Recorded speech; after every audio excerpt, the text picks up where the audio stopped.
مساحة ملعوبة دومينغيش لفيصل ولكن أقرب إكويلي نونو ينقل لكانغا داخل منطقة جزاء نبقى مع الموزمبيق الآن في اندفاع وفي كاليلا يرسل الطولية لفيصل ولكن في أرض موزمبيقية وفرصة الهدف الأول الانفراد على اليسار عدة عوامل. هنا تمشي هجمة عرضية لعناصر المنتخبية الموزمبيقي كاليلا راسية ولكن مرت عالية مباشرة إلى ضربة مرمى. نعم بعض الخطورة التي يخلقها منتخب الموزمبيق في الركنيات.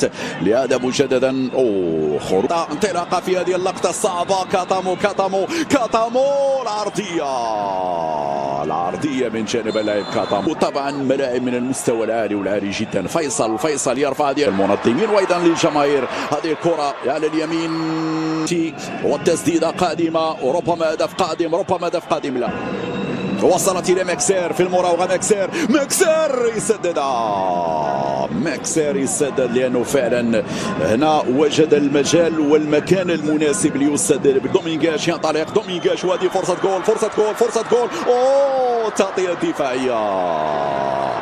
تغطيه دفاعيه في اخر لحظه من إكويلي مانغا. لاحظتم كيف قادر على انجاح 3 تمريرات 4 وراء بعضهم. هذه الكره العرضيه فرصه الان للغابون 1-1 تسديده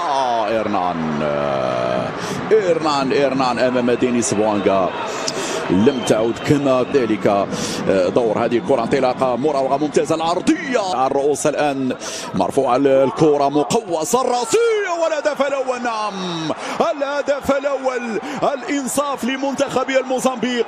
الانصاف اثر الاداء المميز الذي قدمه منتخب الموزمبيق والانصاف ياتي بهدف عن طريق اللاعب فيصل بانغال. تذكروا ماذا قلت بان الموزمبيق لن نتفاجأ اذا سجلت، لن نتفاجأ إذا تفوقت في هذه المباراة.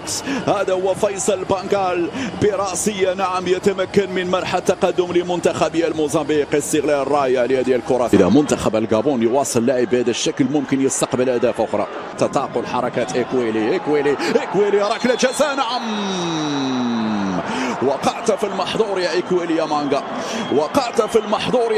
يا مانغا. مرة أخرى يتأكد بأن هناك مشكلة كبيرة في محور دفاع المنتخب الغابوني. إكويلي مانغا يتلقى البطاقة. كاتامو والهدف الثاني في شوط تاريخي بالنسبة لمنتخب الموزمبيق. نعم هنا في ملعب أدرار. كاتامو يضاعف النتيجة ويزيد يعقد المهمة للمنتخب الغابوني. ستكون فعلا مهمتهم صعبة خلال دقائق الشوط الثاني. مشاهدينا الكرام إذا 2-0 مستحق هذه النتيجة.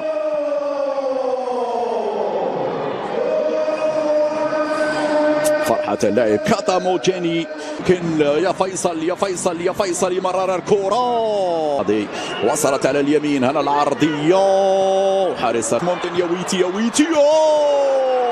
وثالث غريبة وعجيبة اللقطة الماضية. لما أقول لكم بأن منتخب الغابون معرضا يستقبل هدف ثالث. العارضة هنا تنقذ المنتخب الغابوني. شوف كرة إمكانية تسديدة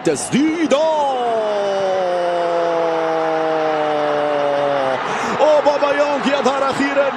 أوباميانغ المنقذ. نعم يعيد الأمل لمنتخب الغابون في توقيت مثالي. ظهر أخيرا الاسم الذي غاب طيلة دقائق الشوط الأول. شوف الإعادة كان متسلل. يبدو لي بأن أوباميانغ لم يكن تاريخ نهائيات الكان. ونحن نتابع هذه الفرصة العرضية. ويتي يراوغ العرضية والثالث. لن يتوقفوا عن التهديف. هم طامحون، هم باحثون عن إنجاز تاريخي، هم باحثون عن أول انتصار في مشاركاتهم على مستوى الكان. لن يتوقفوا عن التهديف أمام الممرات والمساحات والفراغات. يا لو من جول للمنتخب الموزمبيقي. مشاهدي الكرام الدور يأتي عن طريق اللاعب كاليتي اليمنى. الكنترول رائع من موسوندا العرضي. دينيس يلعبها قصيرة ممتازة. عملية رفع الكرة على اليسار مرفوعة في القائم الثاني. جول ضيعتها يا أوباميانغ. ليس من عادتك أنك تضيع مثل هذه الكرات. تنتهي بشكل رائع من دينيس بوانغا. شوف عينك على دينيس ومهارة دينيس ومرور دينيس ورفعة دينيس، حطها لك كما يجب، يعمل المراوغة. نعم دينيس ينتظر، حاصروا دينيس والكرة بعد ذلك تخرج إلى ركنية. هل فيها ركنية لفائدة المنتخب الغابوني؟ بعد الهدف الثالث دينيس نشيط جدا.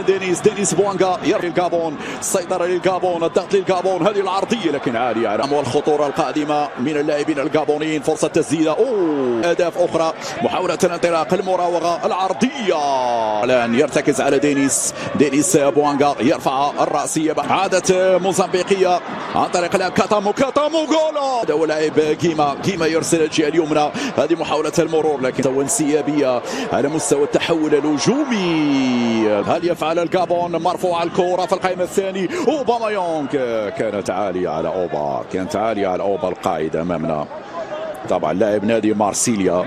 وبوني الغابون افضل لما غير مراكز بعض اللاعبين مدرب الغابون. هذه البينيه ممتازه. اوباميانغ الثاني جولو ضيعها ولا زالت صعبه. يا لو من حارس، يا لتصديات إيرنان، يا لبراءة إيرنان، يا لقفاز إيرنان. أي تصديات هذه يا إيرنان. الكرة الأولى لأوباميانغ والثانية شوف الإعادة مرة أخرى. كان متسلل أوباميانغ، لا في هذه لا يبدو لي بأنه في وضعية تسلل. أوباميانغ طلب الكرة في الدار. يا سلام على التصدي الأول ويا سلام على التصدي الثاني. والهدف الثاني نعم. لم يصمد إيرنان أمام رغبة الغابونيين، لم يصمد إيرنان أمام إصرار الغابونيين. الغابون تقلص الفارق يا سادة يا كرام. الغابون تعود في المباراة، الغابون تحيي أملها من جديد. أي غابون يا بيير يا أوباميانغ. زال حي في هذه المباراة بعد هدف موسوندا العرضية، ولكن سهلة. كل شيء يبقى ممكن. هذه الكرة مرفوعة لكن حارس المرمى